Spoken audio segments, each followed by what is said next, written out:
Welcome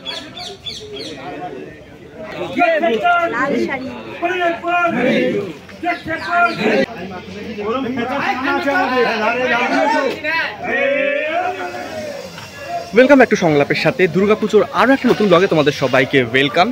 আর আজ চলে এসেছি উল্টোডাঙাতে, কারণ আজ বেরোচ্ছে উল্টোডাঙা সনাতন রুদ্রপালের স্টুডিও থেকে আদি বালিগঞ্জের ঠাকুর।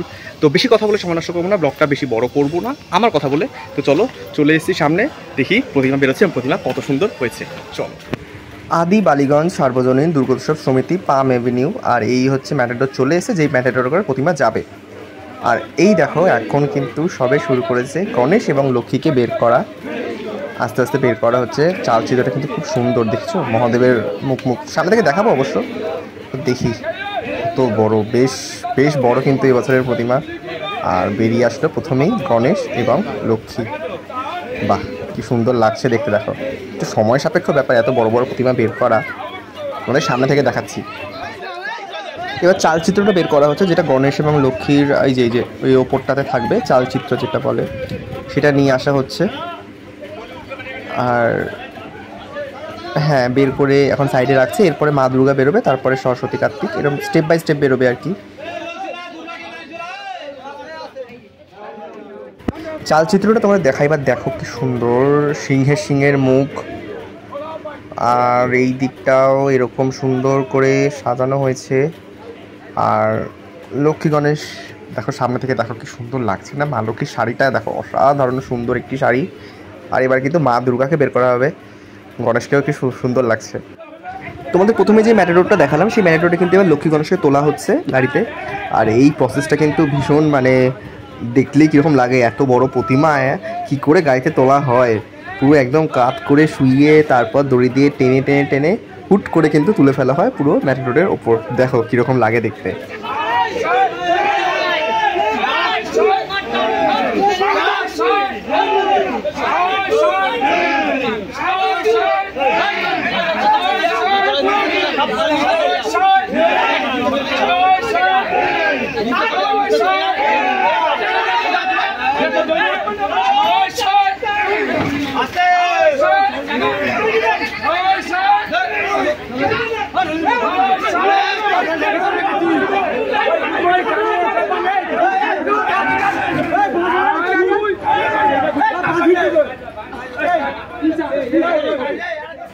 আর এইবার কিন্তু মা দুর্গাকে বের করার পালা। দেখো ট্রলিটার সামনে নিয়ে আসা হয়েছে, এদিকে কিন্তু লক্ষ্মী গণেশ ম্যাটাডোরে উঠে গেছে। এবার বেরোবে মা দুর্গা।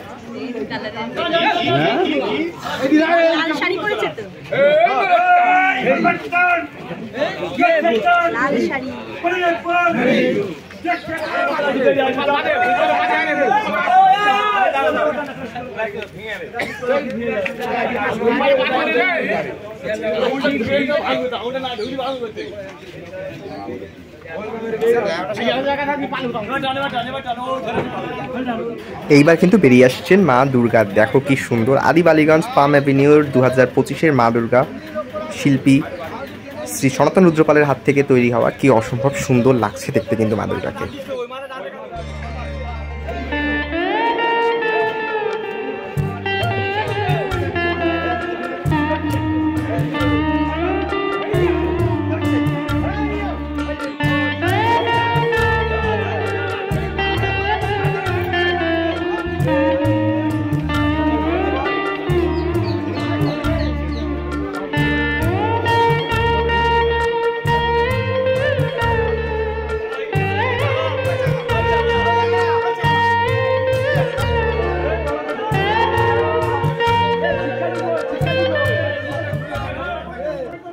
এবার কিন্তু মা দুর্গাকে ট্রলিতে তোলা হচ্ছে এবং ট্রলিতে করে মা দুর্গাকে নিয়ে যাওয়া হবে ট্রেলারে। ট্রেলারটা বাইরে দাঁড় করানো আছে, বড় ট্রেলার যেহেতু, তো ট্রেলারে করে মা দুর্গাকে নিয়ে যাওয়া হবে।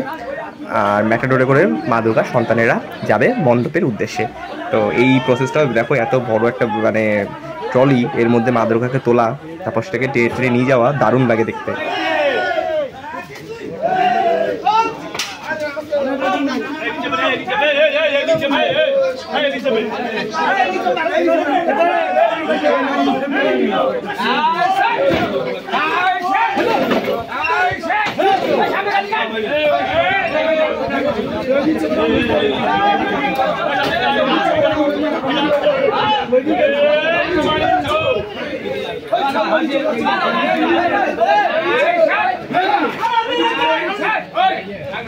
আর এদিকে দেখো বলতে বলতে প্রথম ম্যাটাডোর কিন্তু বেরিয়ে গেল লক্ষ্মী গণেশকে নিয়ে। এরপর মা দুর্গা যাবে এবং পরের ম্যাটাডোরে যাবে সরস্বতী কার্তিক।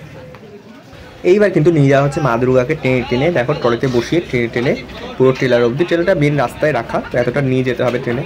তো এবার কিন্তু মা দুর্গাকেও নিয়ে যাওয়া হচ্ছে। মা দুর্গার মুখ ঢেকে দেওয়া হচ্ছে, কারণ মণ্ডপ থেকে বেরিয়ে গেছে এবং এতটা রাস্তা যাবে। একেবারে উদ্বোধনের দিন মা দুর্গার মুখ খোলা হবে, তো মা দুর্গার মুখ ঢাকা দিয়ে নিয়ে যাওয়া হচ্ছে কিন্তু এখন ট্রেলারের উদ্দেশ্যে। আর এরপর এদিক থেকে বেরোবে সরস্বতী এবং কার্তিক। চলো তোমাদেরকে সেটা দেখাই। সরস্বতী আর কার্তিক বের হতে হতে তোমাদেরকে আমি চট করে এই চালচিত্রটা দেখিয়ে দিই। এটা হচ্ছে মা দুর্গার পিছনের চালচিত্র, কারণ মহাদেব রয়েছে ওপরে আর বেশ সুন্দর কিন্তু হাতের কাজ, ছোট ছোট ছোট ছোট করে সুন্দর সুন্দর করে কাজ করে ফুটিয়ে তোলা হয়েছে। কিন্তু পুরো চালচিত্রটাকে দেখে কিন্তু দারুণ লাগছে।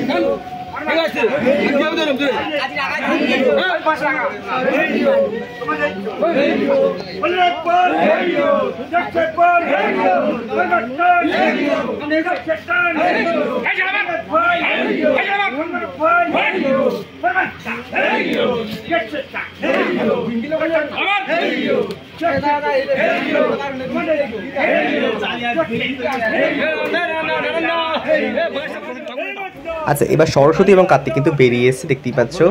আর দেখো কি সুন্দর লাগছে না পশ্চারগুলো। তো এখানকার প্রত্যেকের পশ্চারই মানে শিল্পী সনাতন রুদ্রপালের প্রত্যেকটি প্রতিমার পশ্চার কিন্তু অসম্ভব সুন্দর হয়, তার সাথে তাদের বাহন মানে দেখার মতো। আর এখন কিন্তু সরস্বতী এবং কার্তিককে তোলা হবে এই ম্যাটাডোরে, দেখো।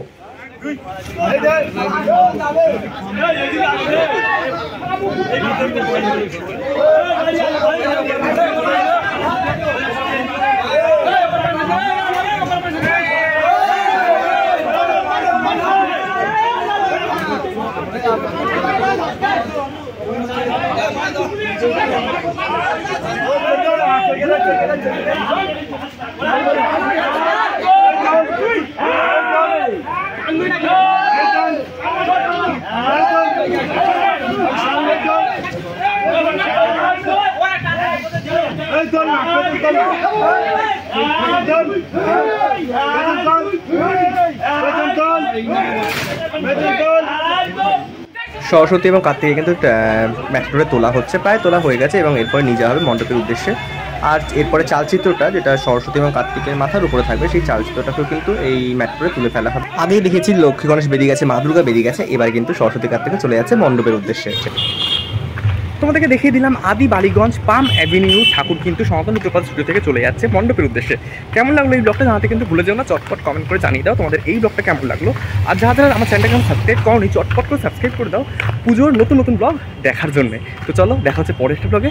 তোমরা সবাই ভালো থাকো আর দেখতে থাকো সংলাপের সাথে। আজকের মতো টাটা।